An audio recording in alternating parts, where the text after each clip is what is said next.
गाओ हालेलुया उसकी जय, गाओ हालेलुया उसकी जय, गाओ हालेलुया उसकी जय, गाओ हालेलुया, गाओ हालेलुया, गाओ हालेलुया उसकी जय, गाओ हालेलुया उसकी जय, गाओ हालेलुया उसकी जय, गाओ हालेलुया उसकी जय, गाओ हालेलुया उसकी जय,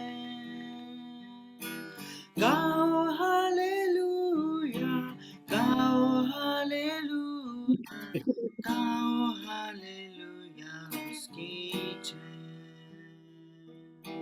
यीशु जल्दी आने वाला है, यीशु जल्दी आने वाला है, यीशु जल्दी आने, यीशु जल्दी आने, यीशु जल्दी आने वाला है, यीशु जल्दी आने वाला है, यीशु जल्दी आने वाला है, यीशु जल्दी आने, यीशु जल्दी आने, यीशु जल्दी आने वाला है। गाओ हालेलुया उसकी जय,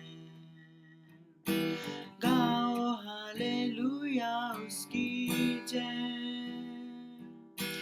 गाओ हालेलुया, गाओ हालेलुया, गाओ हालेलुया उसकी जय,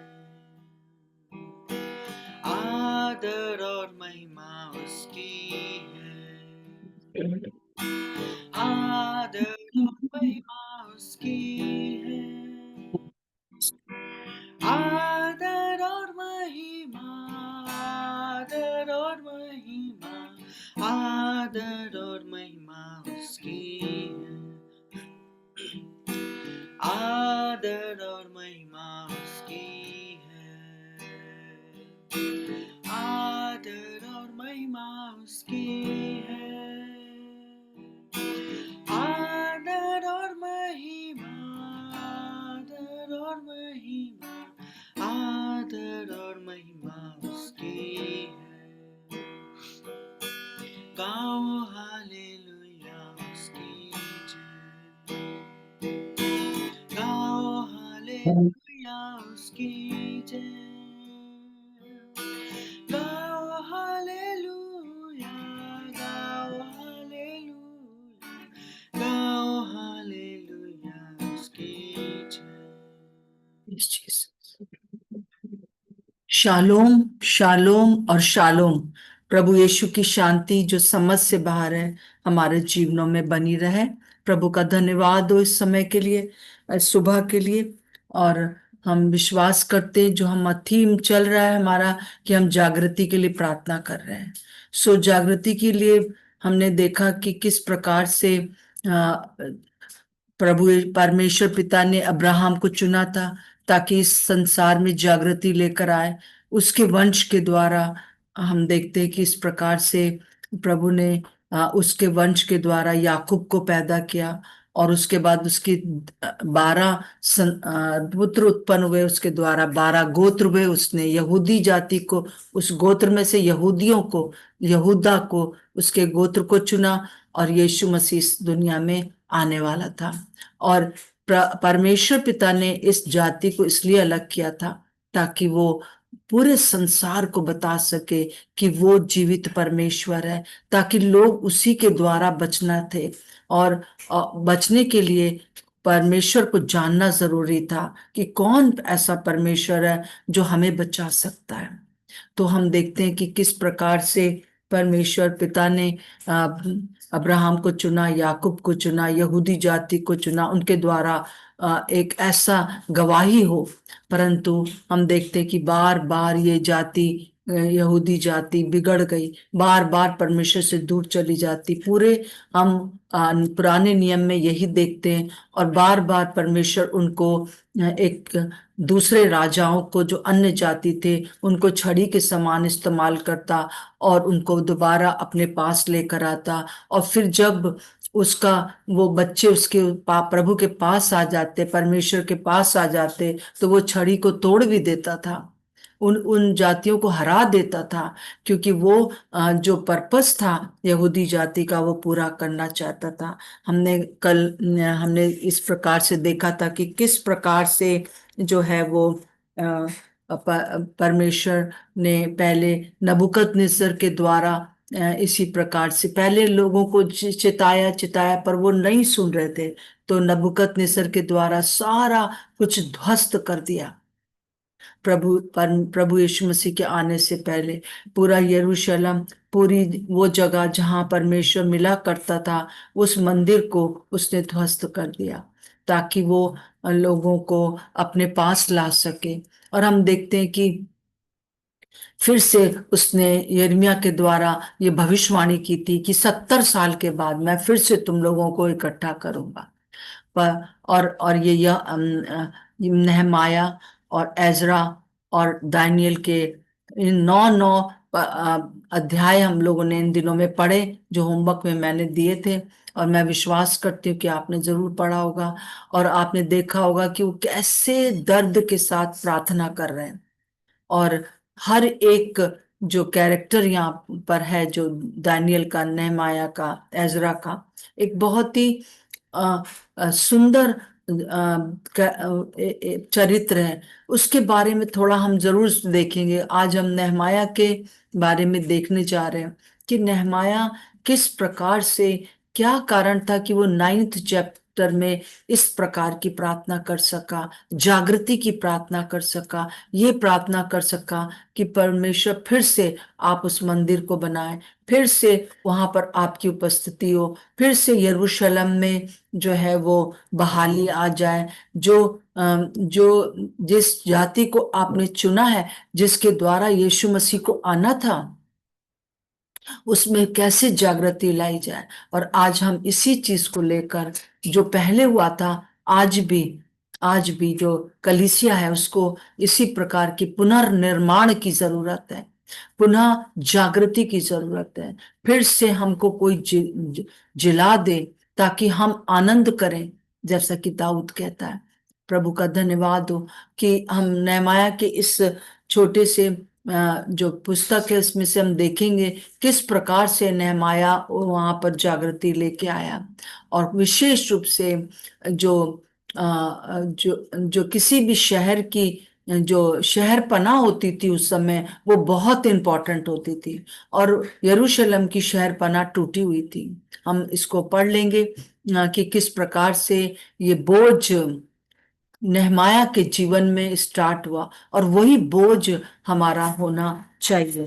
तो काजल से मैंने कहा है कि वो पढ़ देगी नेहमाया, उसका पहला अध्याय और उसका 1 और 2 पद पढ़ दीजिए।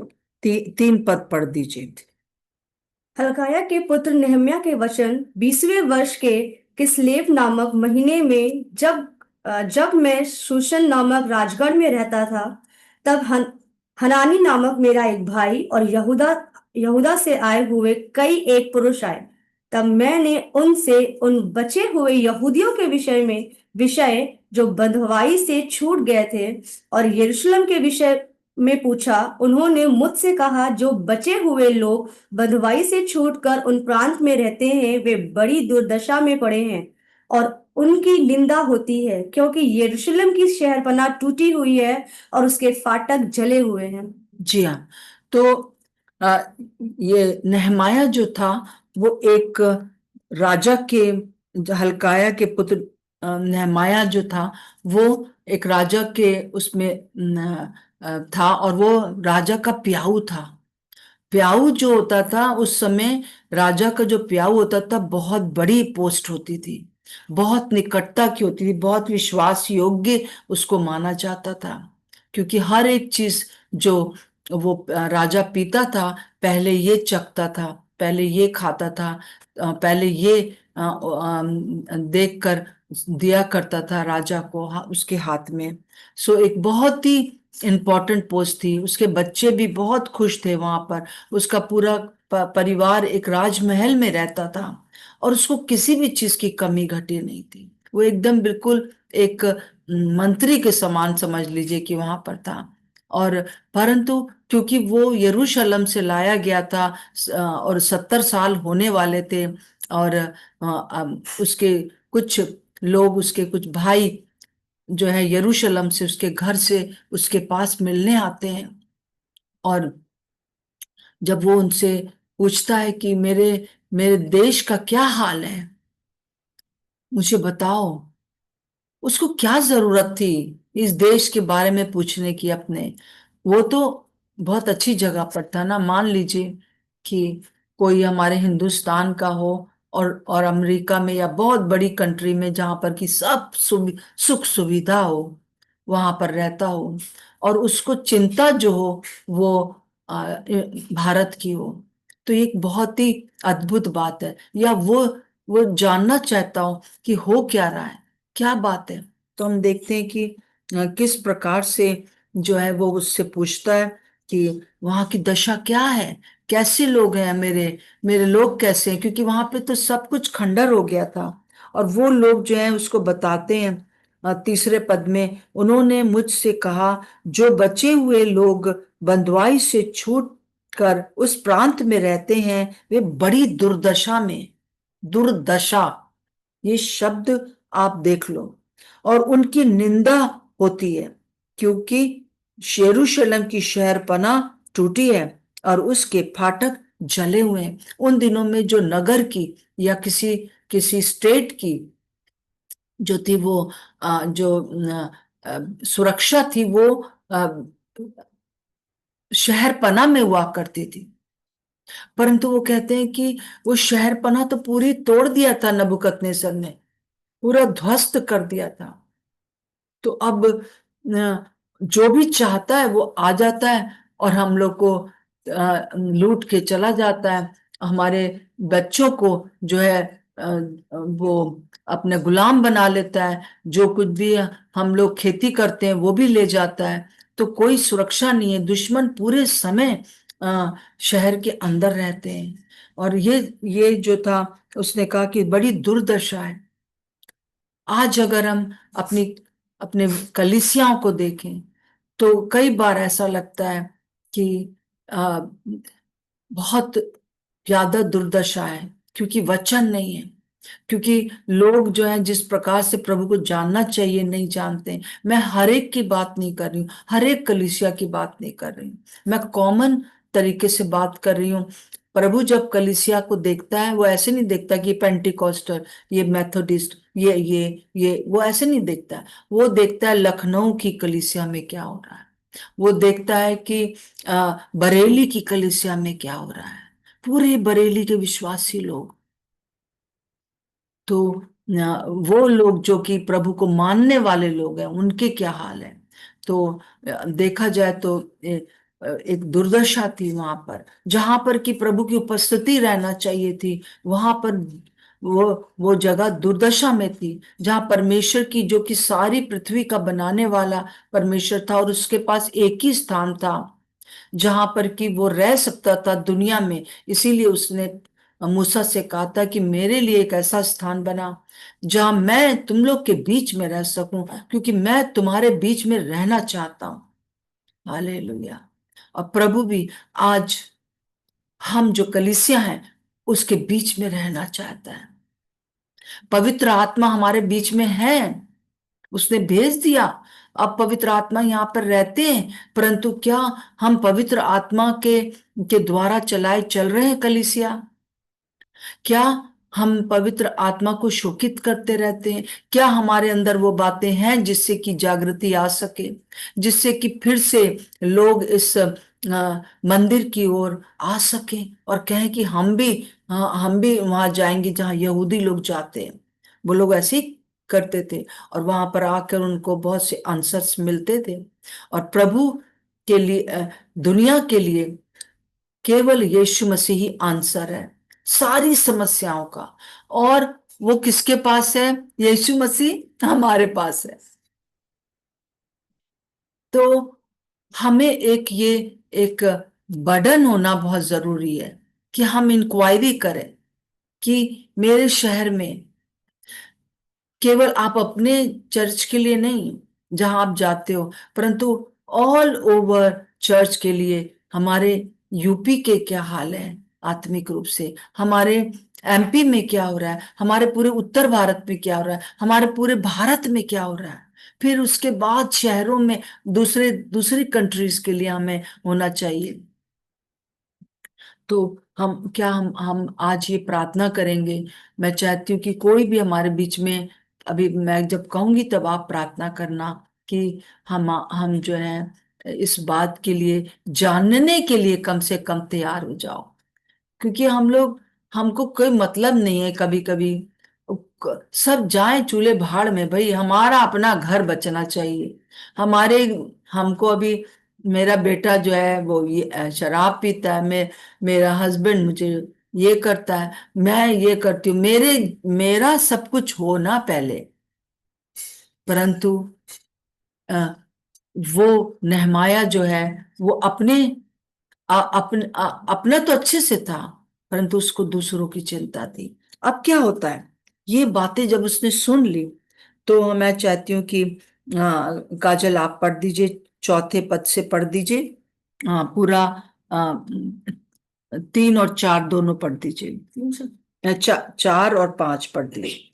ये बातें सुनते ही मैं बैठकर रोने लगा और कितने दिन तक विलाप करता और स्वर्ग के परमेश्वर के सम्मुख उपवास करता और यह कहकर प्रार्थना करता रहा, हे स्वर्ग के परमेश्वर यहोवा, हे महान और भय योगेश्वर, तू जो अपने प्रेम रखने वाले और आज्ञा मानने वालों के विषय अपनी वाचा पालता और उन पर करुणा करता, तू कान लगाए और आंखें खोले रहे कि जो प्रार्थना में तेरा दास इस समय तेरे दास इजराइलियों के लिए दिन रात करता रहता हूँ, उसे तू सुन ले। मैं इजराइलियों के पापों को जो हम लोगों ने तेरे विरुद्ध किए हैं मान लेता हूँ। मैं और मेरे पिता के घराने दोनों ने पाप किया है।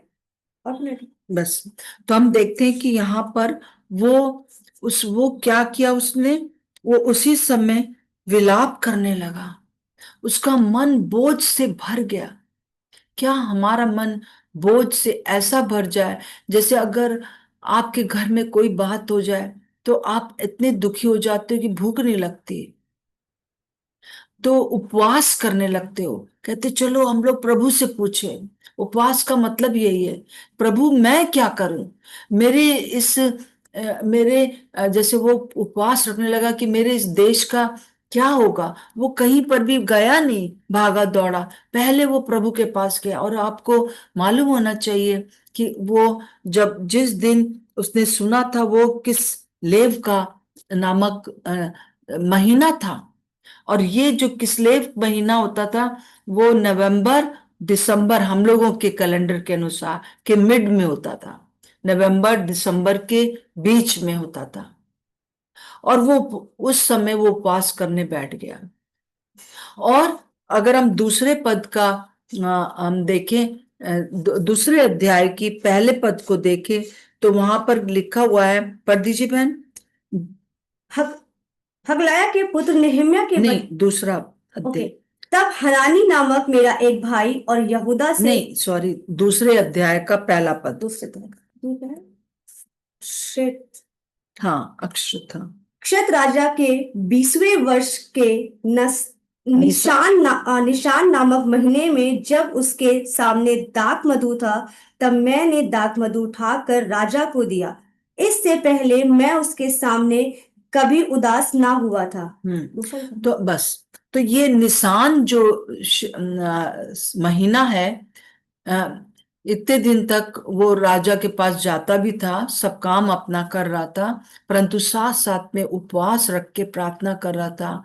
हे स्वर्ग के पिता, हम देखेंगे कि कैसे वो प्रार्थना कर रहा था इसके बाद। परंतु आज जो खास मैं बताना चाहती हूँ कि निसान जो महीना है, वो मार्च और अप्रैल के मिड का है। मार्च और अप्रैल, तो इसका मतलब है कि जो अ, नेहमाया था, वो 4 महीना उपवास किया उसने। 4 महीना उसने नवंबर दिसंबर के मिड से शुरू किया और मार्च अप्रैल के बीच तक वो प्राप्त उपवास रखता रहा। और आखिरी आखिरी में उसका वो इतना उदास हो गया। उदास इसलिए हो गया कि परमेश्वर आप बताइए मुझे कि मेरे मेरे देश का मेरे देश में जागृति कैसे आएगी, मेरे देश में फिर से वो जो परमेश्वर की उपस्थिति थी वो कैसे कैसे आएगी, कैसे ये जो शहर पनाह का क्या करें कि दुश्मन अंदर ना आने पाए। ये सारी बातें लेकर वो परमेश्वर के सामने अपने आप को रखता रहा, उपवास रखता रहा। मुझे नहीं मालूम है कि उसने 4 महीना किस प्रकार से उपवास रखा, परंतु जब वो निसान महीना आ गया, जब चौथा महीना था, तब वो राजा के सामने जब वो अपना कटोरा दे रहा था, उसको उसको पीने के लिए दाख मधु दे रहा था, उस समय वो राजा के सामने उदास था। और फिर हम देखते हैं किस प्रकार से राजा उससे पूछता है कि क्यों उदास हो तुम, मैंने तुम्हें कभी इतना उदास नहीं देखा। तब वो जो है बताता है, परमेश्वर से पूछ कर वो बताता है। तो इसको चीजों को हम थोड़ा थोड़ा करके नेहमाया के जीवन से देखते रहेंगे और उसके अनुसार प्रार्थना करते रहेंगे। परंतु खास बात मैं यहाँ पर ये बताना चाहती हूँ, हम लोग प्रार्थना करना चाहते हैं कि प्रभु हमारे देश में ऐसे विश्वासी खड़े हो जाएं जो जो इस बात की खोज करें कि हमारे हमारे जो कलीसिया है इस समय उसकी क्या दशा है, और ये अगर दुर्दशा है तो मुझे क्या करना है, उसके लिए इतना बोझ आ जाए। कई बार हमारे अंदर बोझ नहीं है और इस वजह से जागृति जो है वो नहीं आती, क्योंकि हमको किसी तीसरे से मतलब ही नहीं है। बस मैं, मेरा घर, मेरा परिवार, मेरी संस्था, मेरी चर्च, मेरा सब कुछ ठीक हो जाए। परंतु मैं जैसे कहती आ रही हूँ कि प्रभु चाहता है कि हम जो है पूरे कलीसिया को वैसे देखें, अपने शहर की, अपने प्रदेश की, अपने देश की, जैसे परमेश्वर देख रहा है। तो मैं चाहती हूँ कि हम में से जो कोई भी प्रार्थना करना चाहता है केवल इस विषय पर कि हमारे कलीसियाओं में ऐसे लोग खड़े हो जाएं जो परमेश्वर के बोझ रखें, तो आप अपना अनम्यूट करके प्रार्थना कर सकते हैं।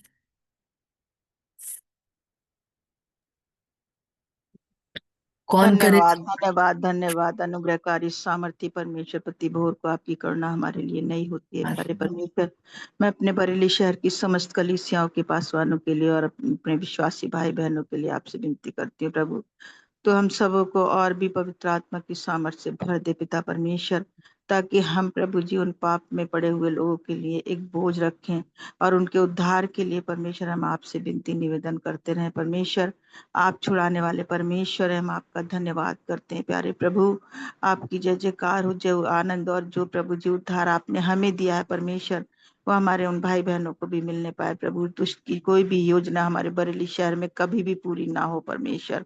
आपका अनुग्रह हमारे शहर में बना रहे प्रभु जी। आप अपने वचन के द्वारा हमें और भी सामर्थी बनाए पिता परमेश्वर। हम सबके अंदर आपकी एकता, आपका प्रेम आ जाए परमेश्वर, और हम प्रभु जी और भी जागृत होकर अपने शहर के लिए प्रभु जी मध्यस्थता करने पाए। प्रभु आप दया करें, आपके नाम की महिमा हो, आपकी जय जयकार हो। मैं और मेरा परिवार नहीं परमेश्वर, आपने प्रभु जी जो हमें इस शहर में रखा है परमेश्वर, आपने हमें शहर का पहरुआ ठहराया है परमेश्वर। हमें और भी प्रेम दे लोगों के लिए जो प्रभु जी आज आत्मा है प्रभु जी शैतान के बंधन में प्रभु जी छुड़ाना। तेरा धन्यवाद हो प्रभु जी।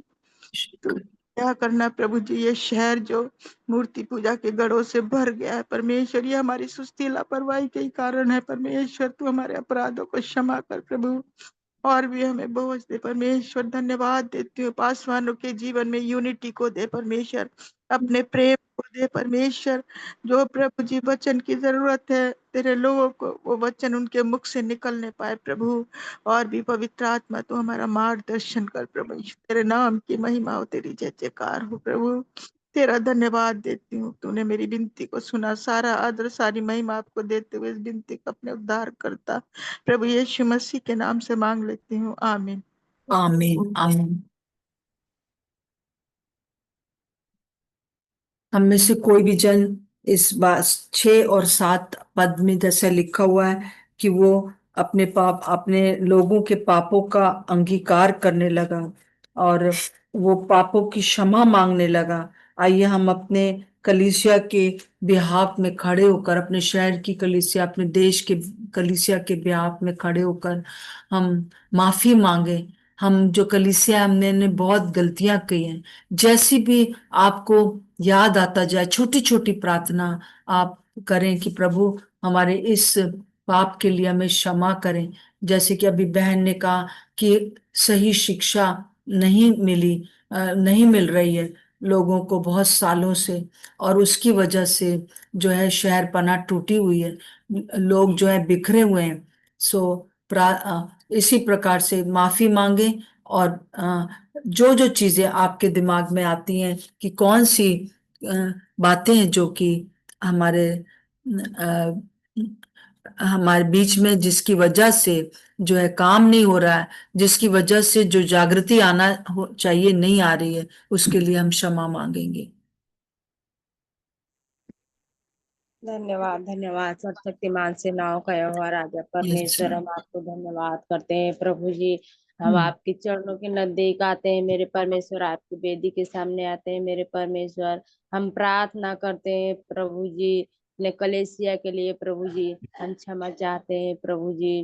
पिता परमेश्वर, जो भी गलतियां हुई है उसको क्षमा करिए प्रभु जी, माफ करिए प्रभु जी। और इन कलेसियाओं में जागृति आने पाए मेरे परमेश्वर, सही शिक्षा आने पाए मेरे परमेश्वर। जो कलेसिया में आते हैं कुछ दिन और भटक जाते हैं मेरे परमेश्वर, हम नहीं जानते किस कारणवश भटक जाते हैं मेरे परमेश्वर। उसको क्षमा करिए, माफ करिए मेरे यस परमेश्वर। लॉर्ड। हाँ कौन प्रभु सी जी। गलतियां हुई है प्रभु जी जो आके और दूर चले जाते हैं आपसे प्रभु जी, उसको क्षमा करिए मेरे परमेश्वर। भटकी हुई आत्माओं को फिर से कलेसियाओं में बुलाइए मेरे परमेश्वर। आमेन आमेन।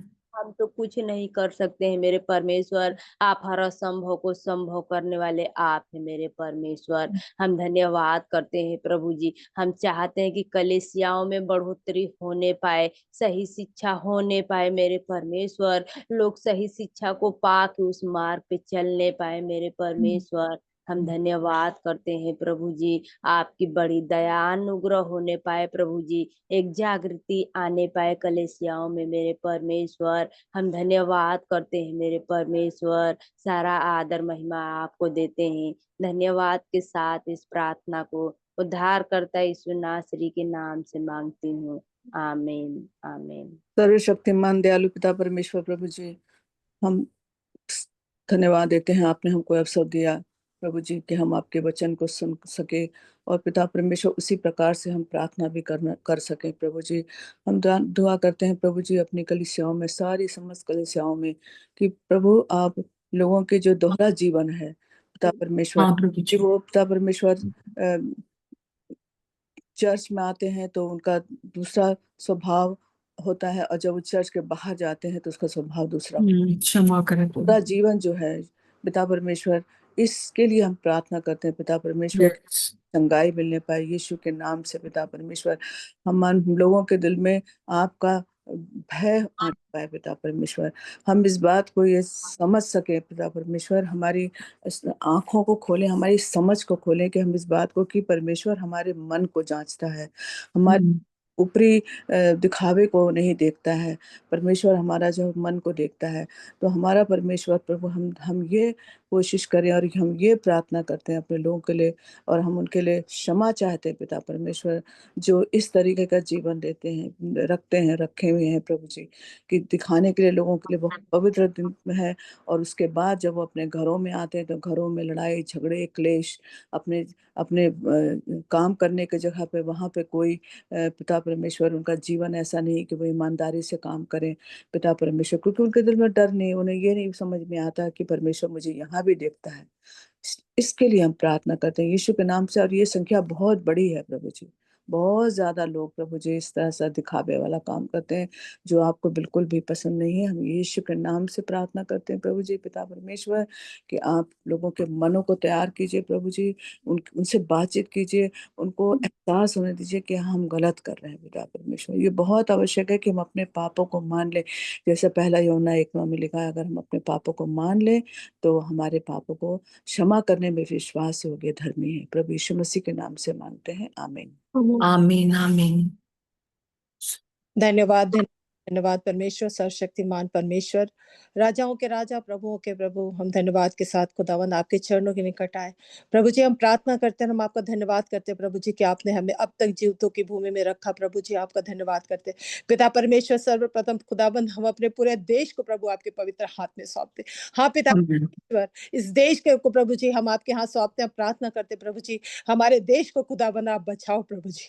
हाँ पिता परमेश्वर, हमारा देश जिस हाथ में है प्रभु जी, हम उन प्रभु जी अपने तमाम सारे अपने देश के राजनेताओं के लिए प्रार्थना करते, सारे ब्यूरोक्रेट्स के लिए प्रार्थना करते प्रभु जी, उन्हें समझ दीजिए, बुद्धि दीजिए परमेश्वर पिता, कि इस देश को सही तरीके से खुदावन आपके डर और भय में चला सके। हाँ पिता परमेश्वर, क्योंकि आपका वचन कहता है कि जो कोई तुम्हें छूता मेरी आंख की पुतली को छूता। पिता परमेश्वर प्रभु जी ऐसा ना हो कि खुदावन इन गलतियों के कारण प्रभु जी हमारा देश तहस नहस ना हो जाए। प्रभु हम प्रार्थना करते हैं प्रभु जी, हम अपने देश के लिए, अपनी कलीसिया के लिए, अपने लोगों के लिए, अपने राज्य के लिए प्रार्थना करते हैं। पिता परमेश्वर हमारे इस देश में जितने राज्य हैं प्रभु जी, एक एक राज्य के लिए प्रार्थना करते हैं प्रभु, आपकी जागृति आने दीजिए। लोग पिता परमेश्वर इस समय घुटने में आकर के प्रभु जी आपके सामने आकर के पुकारे प्रभु जी आपको पिता परमेश्वर, आपके सामने अपने हर एक प्रार्थना अपनी निवेदन को रखे, क्योंकि परमेश्वर पिता हम जानते हैं प्रभु जी हमने वही किया है जो आपकी नजर में बुरा है। आज अपने एक एक गलतियों के लिए, अपने पूर्वजों की गलतियों के लिए प्रभु जी हम माफी मांगते यस लॉर्ड। हैं। पिता परमेश्वर हमें जो करना था प्रभु जी, हम आज तक प्रभु जी उसमें ढीले पड़ गए प्रभु, लेकिन परमेश्वर पिता तू अद्भुत युक्ति करने वाला परमेश्वर है।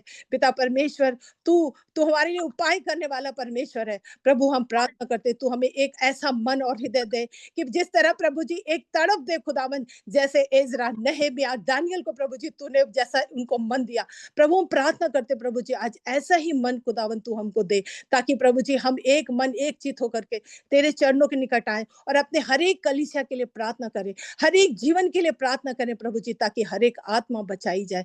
क्योंकि परमेश्वर पिता हम जानते हैं प्रभु तेरी इच्छा यही है।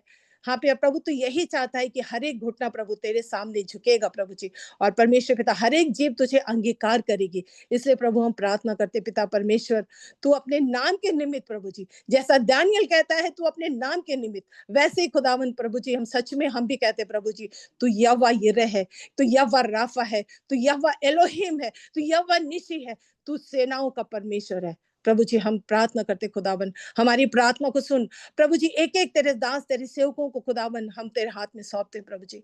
प्रभु परमेश्वर तू एक एक की सुधि ले प्रभु जी, तू अपने वचन को खुदावन उनके मुंह में इस तरह से डाल कि जो भी सुने खुदावन उनके मुख से तेरे वचन को, और परमेश्वर पिता हर एक जन का हृदय प्रभु जी तेरे सामने खुल जाए, और प्रभु एक एक जीव प्रभु जी अंगीकार करे, और एक एक की आत्मा प्रभु जी उद्धार पाए। यही हमारी प्रार्थना है खुदावन तुझसे। हाँ पिता परमेश्वर, हम तो प्रभु जी बड़ी धन्य लोग हैं खुदावन प्रभु कि तूने हमें इतना अच्छा मौका दिया कि प्रभु जी हम सुबह सुबह तेरी संगति में आ जाते। आज हम उन तमाम सारी आत्माओं के लिए प्रार्थना करते जो पिता परमेश्वर अनजान है, जो नहीं जान पाते प्रभु जी की कैसे तुझे पाए, कैसे तुझे ढूंढे। खुदावन आज एक एक जन के लिए हम प्रार्थना करते प्रभु जी, होने दे पिता परमेश्वर कि तेरी आवाज एक एक तक पहुंचे खुदावन, और हर एक जीव प्रभु अंगीकार कर ले और तुझे अपना व्यक्तिगत उद्धारकर्ता के रूप में ग्रहण करे, और हर एक की जीवन बच जाए प्रभु जी। सारी बातों के लिए धन्यवाद देते फिर से पिता परमेश्वर, हम सिस्टर के लिए, उनके पूरे परिवार के लिए प्रभु जी तेरा धन्यवाद करते पिता परमेश्वर, सारी बातों के लिए धन्यवाद धन्यवाद करते। हम जितने लोग प्रभु जी जुड़ते हैं प्रभु जी, हम एक एक जन के लिए प्रभु आपका धन्यवाद करते परमेश्वर पिता, बिनती यीशु के नाम, आमीन। हालेलुया। प्रभु आपका धन्यवाद हो। हम प्रभु यीशु मसीह आपके सामने आते हैं और अपने अपने कलीसिया के बिहाफ में खड़े होकर प्रभु जी, पूरे अपने भारत की कलीसिया के बिहाफ में खड़े होकर आपसे प्रभु जी माफी मांगते हैं। प्रभु जी आप क्षमा करें प्रभु जी। जैसी शिक्षा हमें अपने जवानों को देनी चाहिए थी हमने नहीं दिया, इसलिए वो अन्य जातियों में विवाह करने लगे, जिससे आप बहुत शोकित है। प्रभु हमें क्षमा करें प्रभु। जो आप हम लोग को आपस में प्रेम होना चाहिए, हमने वो नहीं किया, हम शाऊल के समान बन गए। प्रभु उसके लिए हम आपसे माफी मांगते हैं प्रभु जी। हमने एक दूसरे की निंदा किया है, हमको क्षमा करें प्रभु जी। हमारी कलीसियाओं में प्रभु जो आपस में प्रेम होना चाहिए विश्वासियों के बीच में, वो नहीं है प्रभु जी। हम उसके लिए आपसे माफी मांगते हैं। जो हमारे बच्चे पिता परमेश्वर भटक गए, उनके बिहाफ में खड़े होकर हम आपसे माफी मांगते हैं। जब उनको हमें आपके प्रेम में बढ़ाना था, उनके लिए प्रार्थना करनी थी, उस समय हम सो गए और दुष्ट ने आकर हमारे अच्छे बीजों के साथ पूरे बीज भी बो दिए। हम उसके लिए आपसे माफी मांगते हैं, उस सोने के लिए, उस प्रभु जी आलस के लिए, उस टाल जाने के लिए हमने पिता परमेश्वर किया। हमारे जो संडे स्कूल्स होते हैं सिर्फ प्रभु नाम मात्र के होते हैं। उनके उनके संडे स्कूल की टीचर्स जिस प्रकार से बच्चों को ले चलना चाहिए, माता पिता को जिस प्रकार से बच्चों को ले चलना चाहिए, हमने नहीं ले गए प्रभु। जैसे हम देखते प्रभु जी, ये प्रभु पहली शताब्दी पहले प्रभु जी लोगों के पास वचन नहीं था, तो लोग अपने बच्चों को बिठा बिठा के उनको हर समय उठते बैठते चलते खाते पीते समय वचन से समझाया करते थे। और प्रभु जी परंतु आज हमने ऐसा नहीं किया है। हम कई बार संसारिक हो गए प्रभु, उसके लिए आप हमें क्षमा करें। हमारे बीच में प्रभु जी जो अबॉर्शन का जो हुआ प्रभु जी, गर्भपात हुआ, उसके लिए हम आपसे माफी मांगते हैं। कलीसिया के अंदर लोगों ने गर्भपात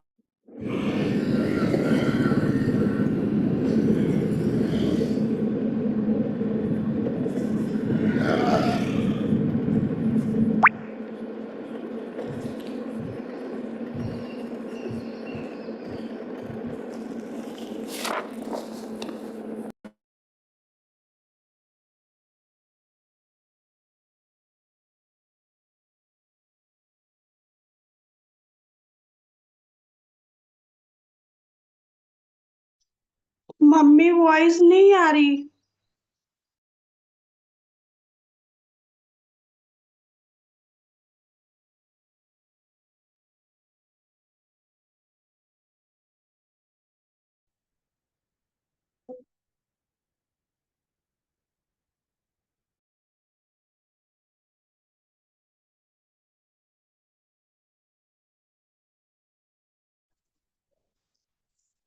आवाज नहीं आ रहा दीदी।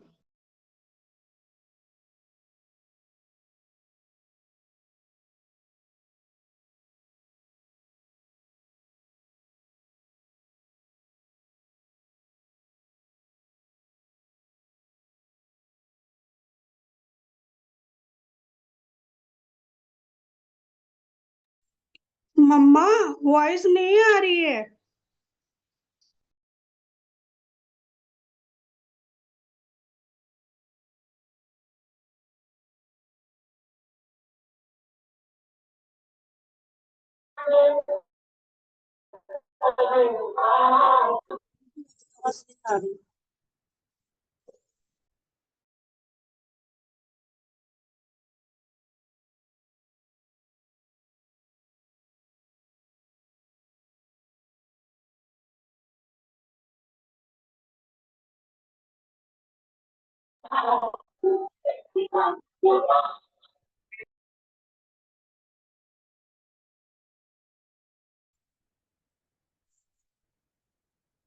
आवाज नहीं आ रही है सिस्टर।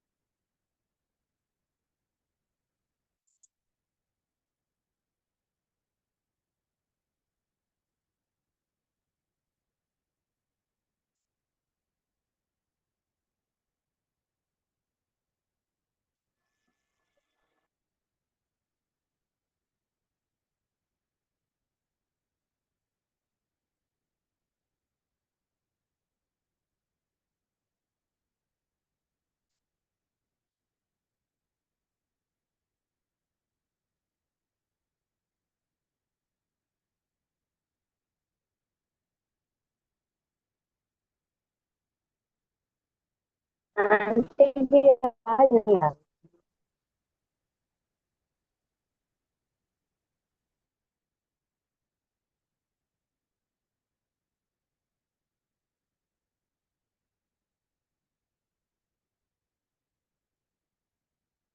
प्रभु आपका धन्यवाद, धन्यवाद प्रभु यीशु मसीह। हम इस समय आवाज बंद हो गई है।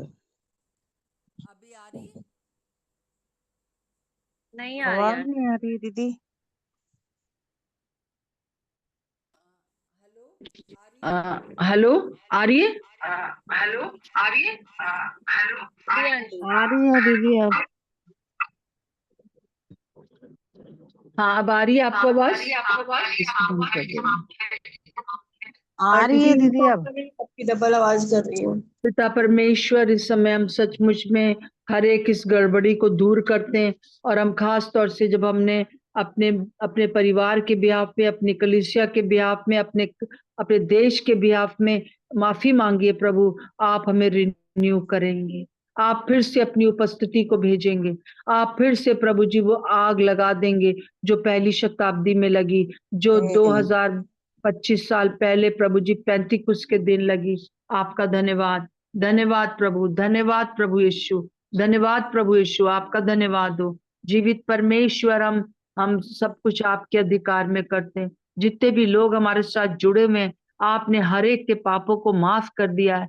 कोई भी फॉल्स गिल्ट उनके पास आने ना पाए। और पिता, हम फिर से एक बार यही कहते हैं, हमें बोझ दें, हमारे जीवनों में ऐसे लोगों को खड़ा करें जो नेहमाया के समान 4-4 महीने प्रार्थना करने वाले हो जाएं, और प्रभु जी उपवास रखकर प्रभु जी आपके सामने खड़े हो जाएं।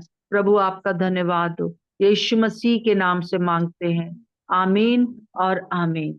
सबको जय मसीह की। मैं विश्वास करती हूँ कि जय मसीह आंटी जी। आखिरी में थोड़ा सा गड़बड़ हुआ, परंतु प्रभु ने ठीक किया है। प्रार्थना इंटरनेट के लिए करते रहिए हमेशा। ओके, प्रेज द लॉर्ड सबको, सबको जय शालोम, मसीह की दीदी। जय मसीह की आंटी जी। जय मसीह की सबको। बहनों को जय मसीह। जय मसीह की सबको। जय मसीह की जय सबको। मसीह की आंटी। जय मसीह जय मसीह की मम्मी।